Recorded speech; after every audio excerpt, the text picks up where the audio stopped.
What if imposter syndrome is a result of polluted thinking rather than a pathology, something wrong with you?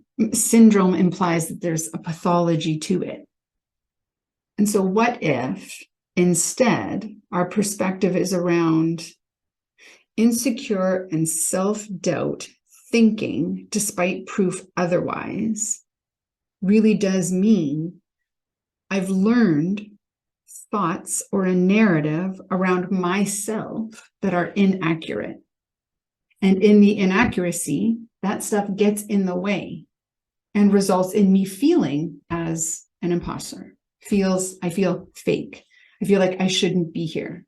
I don't deserve to be here. And so on and so forth it goes. Now, I'm not intending to minimize the emotional and psychological impact of this experience because it can be quite tremendous.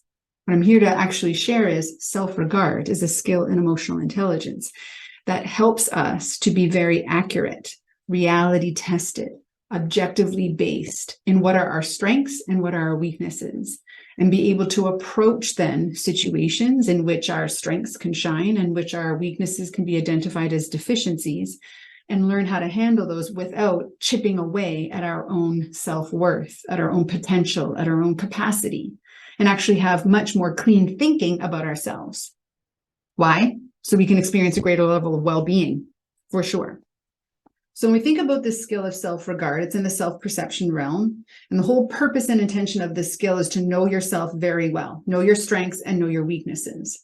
So when it comes to strengths, these are things that we want to lean into. We want to maintain our humility around, but we want to own them, celebrate them, shine in them, be in existence at our highest potential. Feels good to be in that space, right? Yes. So finding as many opportunities to use your talents, your personality traits, your skills, all of them, your attributes. When it comes to our weaknesses, this is often where we have this imposter experience, is that I don't belong here because I've identified a deficiency or a gap. Sometimes that's based on comparison and sometimes it's based on subjectivity, but sometimes it's also learned. And if it's learned, we can unlearn it. So when we find ourselves in a space of insecurity and self-doubt based on a weakness, based on a gap, self-regard, this skill operates in a very different way, a very positive way. It operates under reality and saying, okay, so I have a deficiency.